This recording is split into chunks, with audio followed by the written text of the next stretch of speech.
Bonjour à tous, je suis très heureuse de vous retrouver aujourd'hui pour une vidéo qui j'espère vous sera utile puisqu'il s'agit de vous aider à choisir votre fond de teint, la couleur, la texture, le rendu, ce que vous voulez. Et puis ce sera suivi aussi de ma routine teint. Comme ça je perds pas de temps, vous savez combien le temps est précieux de nos jours, surtout quand on est une maman, qu'on travaille et qu'on s'est mise en tête de faire des vidéos sur YouTube. Donc la première des choses c'est le choix de la couleur. Comment choisir la couleur de son fond de teint? Il faut évidemment que celle-ci soit la plus proche possible de votre carnation. Sinon bonjour l'effet de distanciation brechtien, oui, on a connu ça, hein, quand on a commencé le maquillage, quand on avait 15 ans, on a connu ça, le teint carotte et le cou blanc, on a connu. Si, ça vous rappelle des trucs, je sais. Donc la première des choses, c'est qu'on teste évidemment pas maquillé, hein, sinon ça fait bizarre. Donc si vous avez la chance d'avoir le dos de votre main de la même couleur que votre visage, ce sera super pratique, vous n'aurez pas besoin de vous embêter. Sinon il faudra essayer de faire des petits swatchs comme ça sur votre maxillaire, à la jonction du cou, pour être sûr qu'il n'y ait pas de démarcation entre le cou et votre mâchoire. Oui, parce que je vous apprends peut-être quelque chose, mais certaines n'ont pas le cou tout à fait de la même couleur que le visage, voire le buste pas tout à fait de la même couleur que le visage, enfin bref, moi personnellement mon cou est légèrement plus blanc que mon visage et que mes épaules.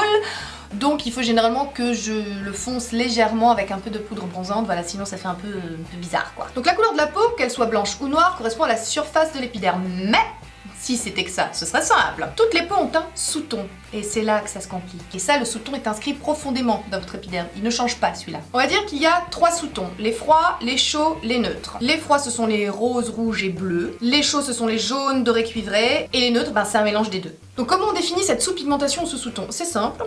On regarde ses veines. Donc si elles sont bleues ou violacées, notre sous-pigmentation est froide. Si elles sont verdâtres, notre sous-pigmentation est chaude. Et si comme moi on a du mal à discerner le bleu du vert, alors soit on est daltonien, soit on est de couleur neutre. Ah bah bien sûr j'ai oublié de vous dire, la vidéo risque d'être longue, alors faites une pause, allez vous faire un café, un thé, faites pipi. Donc maintenant j'ai envie de passer à quel fond de teint pour quel type de peau, ça c'est très important. Donc la base c'est, à part l'hydratation, mais ça je ne reviens pas dessus parce que j'en ai déjà parlé de nombreuses fois dans plusieurs de mes vidéos. Si vous mettez un fond de teint sur une peau mal hydratée, laissez tomber, vous aurez rien comme résultat, rien. Mais la deuxième chose c'est de connaître son type de peau, ça c'est important parce que si vous utilisez un fond de teint pour peau sèche sur une peau grasse, vous allez ressembler à une motte de beurre en fin de journée. Même chose, si vous mettez un fond de teint matifiant pour peau grasse sur une peau sèche, à la fin de la journée, vous allez perdre des lambeaux de peau. Donc je vais commencer par les peaux grasses. Alors on a l'habitude de croire que pour les peaux grasses, il faudra un fond de teint matifiant, que ce sera utile. Alors oui, ça c'est pour gagner du temps, mais est-ce que le rendu sera suffisant? Je sais pas. Moi personnellement, bon vous le savez, j'adore les bases de teint et les primers, et je trouve que quand on a une peau grasse, pour moi l'effet optimal et le rendu qui sera le plus joli, ce sera une base de teint, un fond de teint liquide matifiant, un fond de teint qui vous plaît, si vous avez, parce que c'est pas si simple que ça, vous pouvez avoir une peau grasse déshydratée, et si vous mettez encore un fond de teint qui assèche par-dessus, je sais pas si ce sera très bon. Donc le fond de teint de votre choix, qui vous convient au niveau de la couleur, que vous trouvez super au niveau du confort, voilà, prenez-le, avec une bonne base de teint en dessous, matifiante, etc., ce sera bien. Puis vous poudrez par-dessus, et normalement ça devrait tenir toute la journée. Donc évidemment, la base de teint, vous allez la prendre non comédogène, c'est mieux. Puis si vraiment vous supportez pas les bases de teint, bon bah tant pis, passez à un fond de teint matifiant. Donc je vous ai sélectionné quelques bases qui pour moi font vachement bien le boulot. Donc il y a évidemment la Baby Skin, j'en ai déjà parlé, je l'adore, elle est super,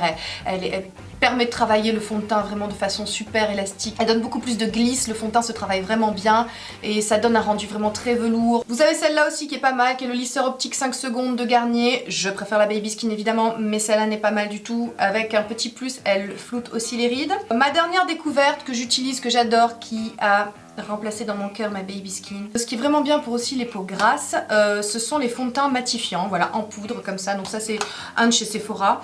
Et ma foi ça peut faire l'affaire. Vous pouvez en plus jouer sur la couvrance, c'est-à-dire qu'en humidifiant l'éponge qui est généralement vendue avec, vous pouvez avoir vraiment une couvrance plus importante. Et puis si vous utilisez un pinceau, ce sera plus léger. C'est vous qui modulez l'application en fonction de vos besoins et surtout de vos envies. Donc je vous fais un petit topo éventuellement sur les fonds de teint qui peuvent correspondre à des peaux grasses. Donc je vous ai déjà montré les fonds de teint matifiants. Je vous montre donc le Dream Wonder Nude. Je pense qu'il est, avec son fini poudré, il peut être tout à fait indiqué pour une peau grasse. Mixte, normal, à grasse, il est bien. Pour les peaux sèches, non. Enfin, je pense pas. Je pense que certaines d'entre vous l'ont essayé, ça n'allait pas du tout. Je pense que l'eau de teint, la Nude Magic eau de teint, avec une bonne base et une bonne poudre, ça peut faire tout à fait l'affaire. On passe maintenant aux peaux normales. Alors j'ai envie de vous dire là, bannissez les fonds de teint trop opaques, trop couvrants, ça sert à rien. Dirigez-vous plutôt vers des perfecteurs de teint ou des fonds de teint légers qui feront juste que magnifier votre peau.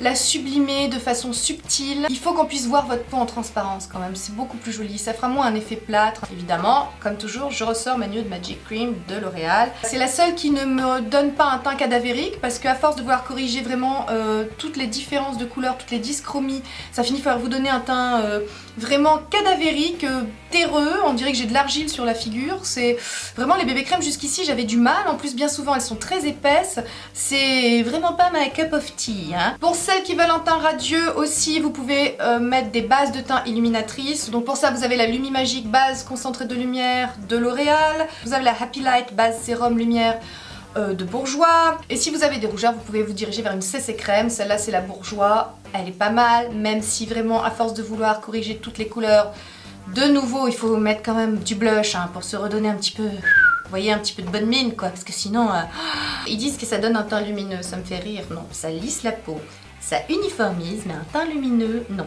Non monsieur, non, tu ne donnes pas un teint lumineux, tu vois, il faut rajouter du blush, tu vois. On passe maintenant aux peaux mixtes. Sachez que tous les types de fond de teint vous sont accessibles. Sachez aussi que c'est le type de peau le plus répandu en France, donc en même temps, il faut bien qu'il y ait une justice. Donc pour un résultat léger et naturel, sachez que les fonds de teint liquides et mousse seront plus indiqués. Je n'en ai pas des fonds de teint mousse. Ils sont plutôt indiqués pour les peaux mixtes à grasse, mais vraiment le rendu peut être intéressant. Bon, moi perso j'aime pas trop, hein, mais ils existent. Alors sachez qu'ils existent et sachez que vous pouvez les essayer pour un rendu plus naturel. Ils sont de plus faciles à appliquer et plutôt agréables à porter, donc voilà. Mais après, question de choix, question de goût, vous savez, enfin voilà. Donc je reviens aux peaux mixtes. Si vous voulez un rendu plus soutenu pour une soirée par exemple, dirigez-vous vers des fonds de teint compacts. Les peaux sèches, je sais que bien souvent vous êtes désespérés d'avoir une peau sèche, mais sachez que non, avec des bons produits, un bon fond de teint, ça fait l'affaire. Alors évidemment, là, votre type de fond de teint, pas les mousses, pas les compacts, les crèmes. Les fonds de teint crème bien hydratants, bien confortables, qui éviteront à votre peau de tirailler et qui éviteront de marquer les zones de sécheresse que vous pouvez avoir un peu partout. Pas de poudre.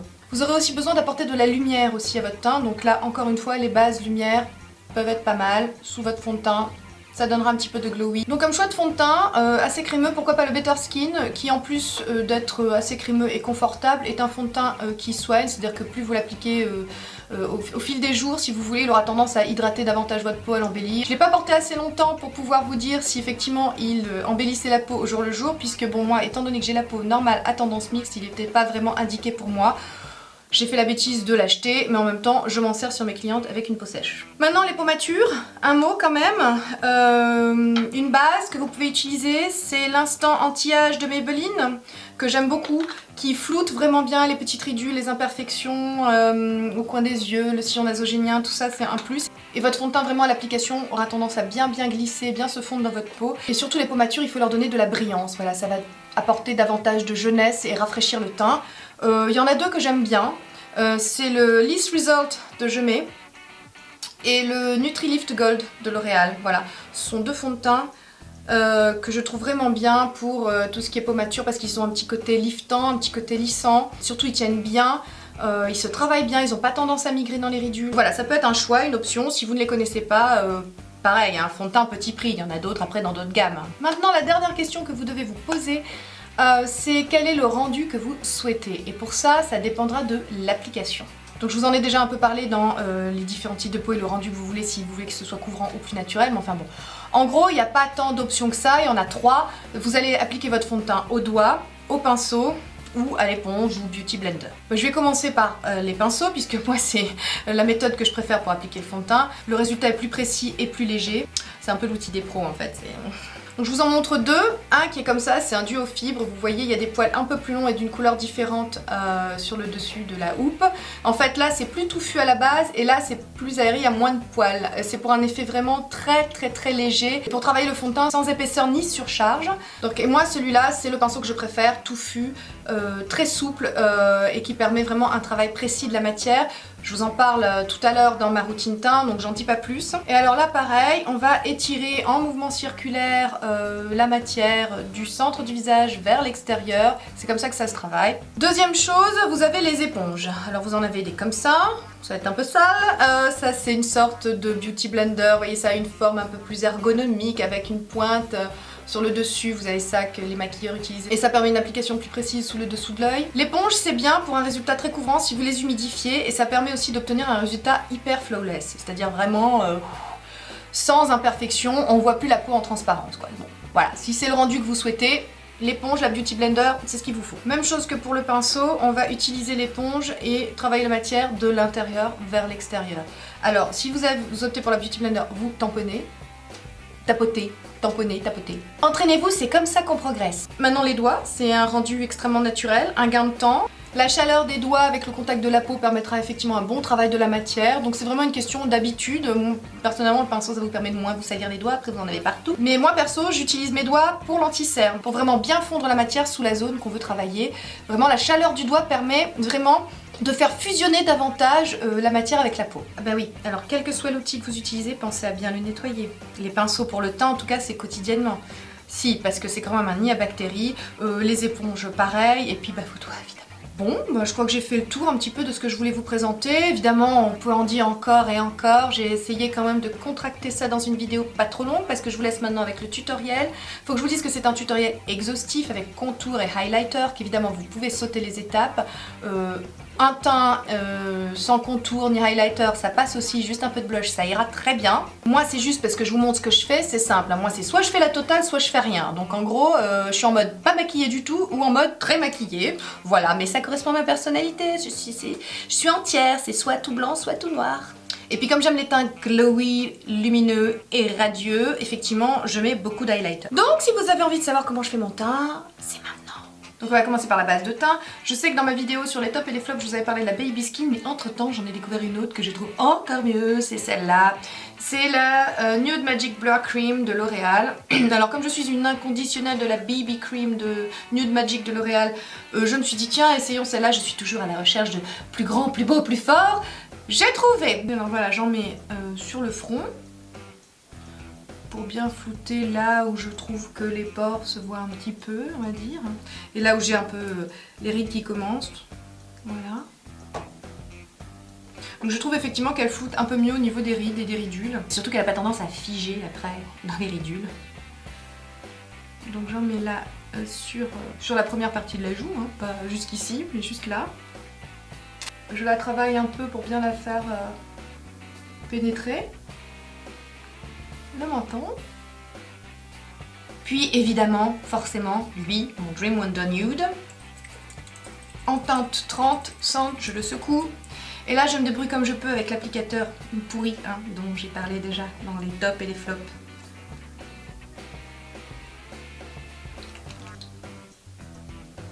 Donc pas du tout hygiénique, on est d'accord. Surtout on se débrouille comme on peut. Une micro-goutte, je trouve que ça irait pas, donc voilà, bref. On va pas y revenir. Puis moi j'applique mon fond de teint au pinceau, je préfère. Ça c'est un XC Source que j'ai commandé en kit pour 14 €, il y en avait 5 sur Amazon. Je le trouve super, donc déjà je le trouve joli, hein, il est bleu et doré, j'aime bien. La houppe est bien touffue, bien arrondie, j'aime bien, je préfère arrondi à droit. Voilà, je l'aime beaucoup, c'est mon pinceau de teint préféré. Et ce que je fais, c'est que j'humidifie, là j'ai un petit vaporisateur, voilà, j'humidifie toujours parce que je trouve que ça donne plus de glisse après pour appliquer le fond de teint. Donc voilà, c'est une question de préférence, mais bon. Et j'y vais. Alors celui-là, il y a vraiment, comme je vous disais, vraiment pas besoin de trop le travailler. Vous l'étalez et normalement il se place presque tout seul. Voilà. J'oublie pas les oreilles. Voilà. Je vais légèrement dans le cou, mais vous pouvez voir qu'il est vraiment, quand même, vraiment de la même couleur que ma peau. Je de toute façon rectifierai le tout au bronzer après, s'il y a un souci. Une fois que, j'ai vraiment pas besoin de le retravailler de façon circulaire, il est là, ça y est, il est posé, je l'ai juste étalé. J'ai pas fait le contour des yeux parce que si plus vous rajoutez de la matière sur le contour des yeux, plus ça aura tendance à aller dans les ridules et c'est pas ce que je veux. Le but c'est d'alléger justement cette zone-là qui est problématique chez moi. Donc c'est maintenant que je passe à ma base de fard à paupières. Donc j'en mets sur la paupière supérieure et la paupière inférieure. Ça permettra à l'anti-cerne de pas creaser comme disent les anglais, c'est-à-dire de pas filer dans les ridules et de pas que ça devienne moche. Et c'est bien évidemment comme toujours le Primer Potion d'Urban Decay qui coûte un peu cher mais qui comme il dure à peu près 3 siècles, on rentre dans nos frais. Je l'applique donc sur la paupière. Je tapote. Et j'en mets donc en dessous, en tapotant. Ça permet de mieux répartir, on va dire, plutôt que d'étaler, comme ça en fait vous enlevez du produit, vaut mieux essayer de le faire pénétrer dans la peau. Voilà, entre la chaleur de vos doigts et celle de votre peau, ça finit par bien travailler la texture. Donc maintenant on va passer au travail des cernes, on va flouter cette zone là. Et j'utilise pour ça le Full Coverage Concealer, mais je l'utilise dans une teinte un peu plus foncée que ma carnation. Oui, c'est paradoxal, mais est légèrement orangé pour vraiment venir contrecarrer la couleur bleutée, violacée de mes cernes. C'est un correcteur couleur, là, on va dire. Après, je passerai à l'anti-cerne pour illuminer la zone. Donc j'en applique légèrement entre le coin interne. Je prolonge pas trop vers le coin externe. Là, je sais pas si vous voyez déjà, mais ça a quand même flouté cet œil-là par rapport à celui-là. Tous les produits en barre d'infos, bien évidemment. Ensuite, je vais mettre par-dessus, bah oui, quand on a des cernes, on essaie vraiment de camoufler ça le plus possible. Je vais utiliser ça que j'ai découvert, je vous en reparlerai. Je vais probablement faire une vidéo effectivement sur les produits coréens parce que j'ai passé une commande, je dois vous la faire depuis un petit moment d'ailleurs, mais le temps, tout ça, gna gna gna. Donc là c'est le Concealer Cream de chez Skin Food qui est une marque coréenne. Il est aux œufs de saumon je crois, enfin en tout cas il pue l'huile de foie de morue, ça c'est vraiment un petit problème mais c'est pas grave. Il est légèrement orangé lui aussi et il est juste parfait. C'est vraiment une découverte incroyable de ces dernières semaines pour moi. Depuis que je me suis penchée sur les produits coréens, je vais de surprise en surprise et de découverte en découverte. Certaines sont complètement rentrées dans ma routine, d'autres c'est des flops. Hein. Voilà. Mais celui-là est devenu un indispensable. Donc au doigt, j'en prélève un peu parce qu'il est très crémeux, légèrement. Et je viens, voilà, je déborde bien. Voilà, je vais maintenant en triangle venir. Je pars bien, je vais vraiment déborder sur l'arête du nez et je descends un peu légèrement en triangle sur la joue parce qu'en fait un cerne ça se travaille vraiment en dessous du cerne, on ne fait pas que le cerne quoi. Pour le flouter on doit descendre sur la joue pour donner plus de lumière et c'est une astuce visuelle quoi, c'est-à-dire que si vous attirez l'attention sur la joue du coup on focalisera moins sur le cerne. Et j'essaie un maximum d'éviter ici la zone des pas de doigts quoi, hein, voilà, histoire que ça crispe pas. Donc je vais venir maintenant, comme c'est la mauvaise période du mois pour moi et que donc la peau est un peu plus sensible, même si j'ai pas la peau sensible d'habitude, mais en fonction, c'est vraiment hormonal, j'ai un peu plus de rougeur que d'habitude et ça vraiment je sais que c'est en fonction de mon cycle. Donc j'utilise là pour flouter un petit peu le reste, enfin vraiment pour avoir un teint flawless, j'utilise le Match Perfection qui est l'anti-cerne illuminateur 2 en 1 de chez Rimmel et je le prends en teinte 010 Ivory. Et j'en mets donc aux ailes du nez. Et je viens en mettre aussi là où je trouve que bon, il y a des petites taches ou des... voilà.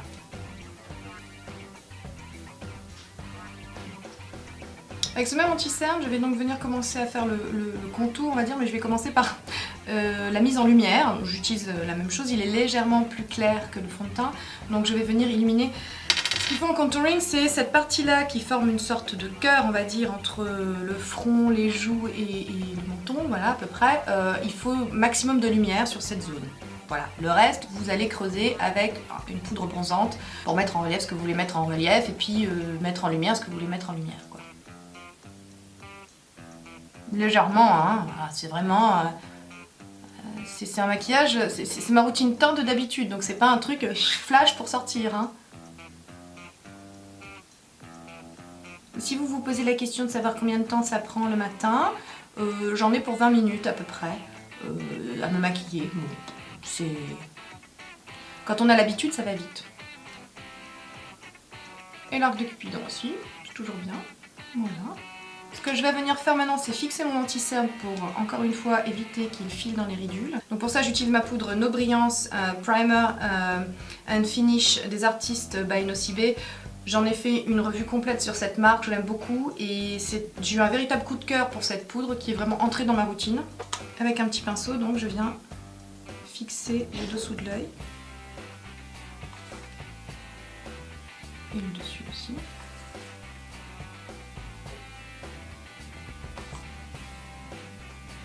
A l'aide d'un pinceau kabuki quelconque, je vais venir matifier les zones qui... Ce fond de teint n'a pas besoin d'être poudré, mais j'ai une peau mixte, normale à tendance mixte, donc je vais quand même venir matifier les zones que je veux matifier. Le but c'est de contrôler les zones qu'on veut matifier et mettre en lumière les zones qu'on veut mettre en lumière. Voilà, mais tout ça c'est contrôlé. Donc le menton, un peu le front. Alors jamais faire comme ça, hein, on tapote, sinon on enlève du fond de teint. Les ailes du nez. Pour plus de précision, je reprends mon petit pinceau.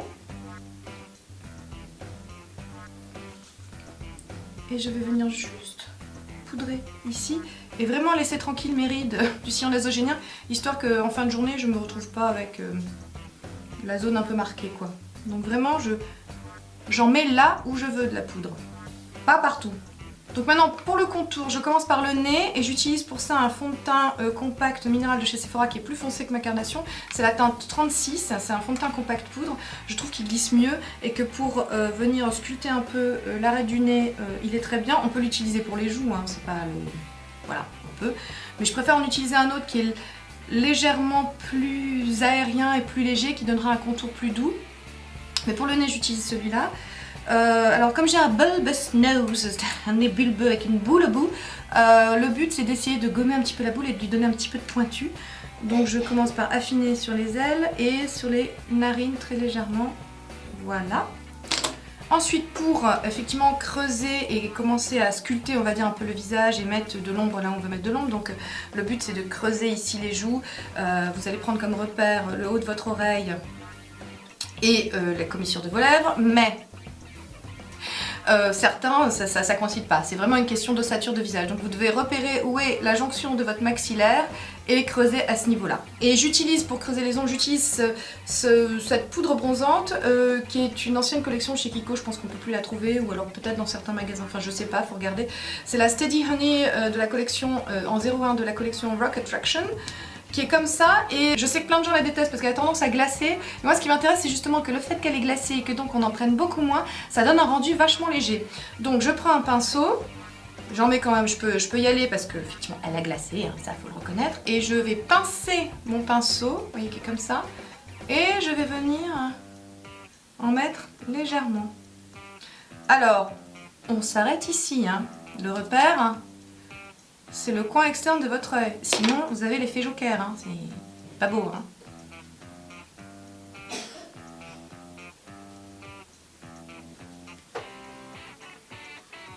En pinçant votre pinceau, ça fait le même effet qu'un pinceau dédié directement au contouring. Voilà, hein, c'est ça en même temps, c'est une économie et vous aurez strictement le même résultat.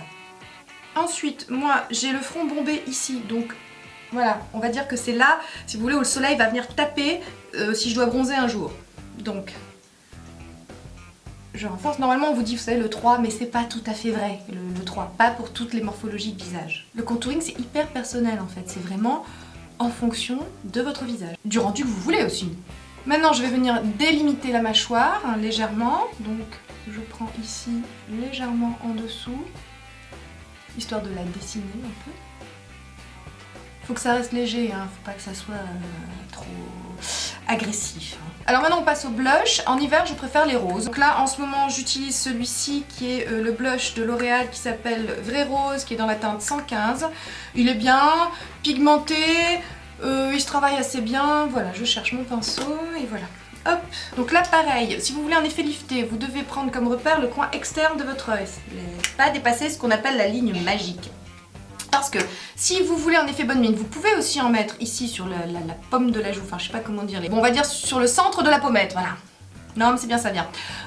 Et donc si vous faites comme ça, que vous soyez, que vous en mettez là, quand vous allez ça va tomber, ça aura tendance à affaisser votre visage. Donc pour un effet lift, après c'est un effet que vous voulez, vous dépassez pas la ligne magique, on va dire. Mais si vous voulez un effet bonne nuit, vous pouvez, mais vous faites bien attention de mettre vraiment ici, légèrement, et pas sur ici, hein, pas sur le bombé de la pommette. Ah, alors le bombé de la pommette, ça peut être là aussi. Bon, enfin c'est dur ce matin, c'est dur ce matin. 6 mains, lest, on estompe.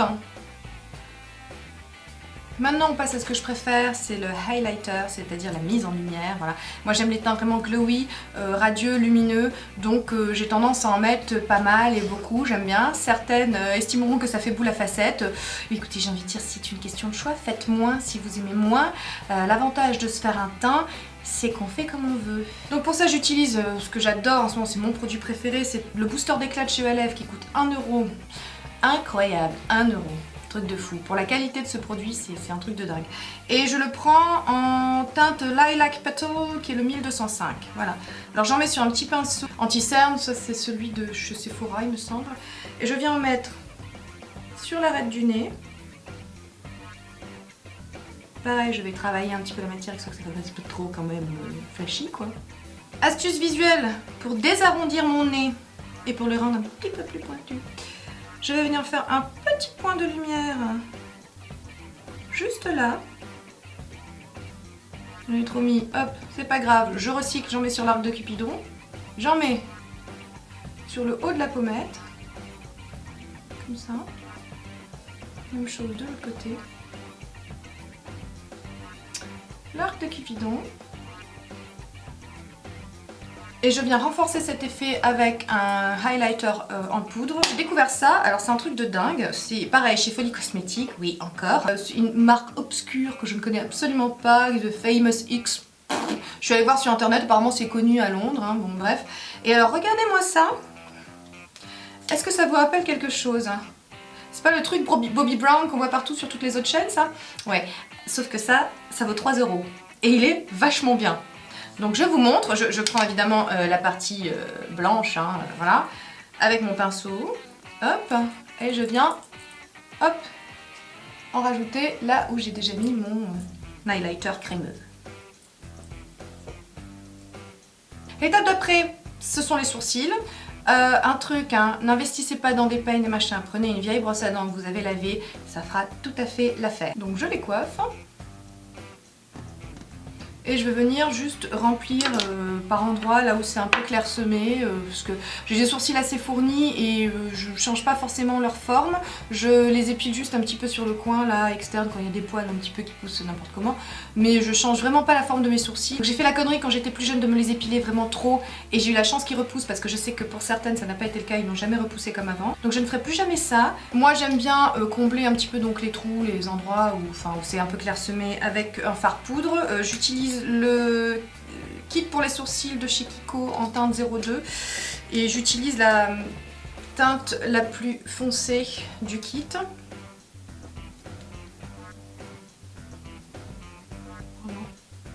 Ah oui, puis si vous vous demandez quel pinceau j'utilise, là c'est un pinceau biseauté, c'est un pinceau qui vient de chez Claire's. Hein. Pas la peine de mettre des fortunes non plus dans les pinceaux. Parce qu'on va faire une petite digression. Faut que je vous parle d'un truc. J'estime qu'un bon guitariste, fera sonner n'importe quelle guitare.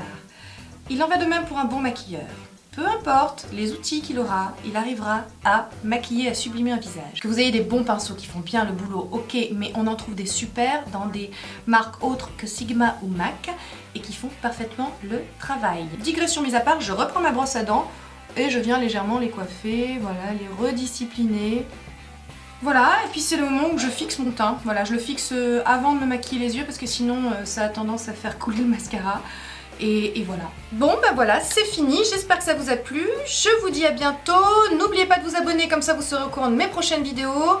Vous pouvez me rejoindre sur Instagram, Facebook, Twitter. Et je vous dis à bientôt pour de nouvelles aventures. Bye!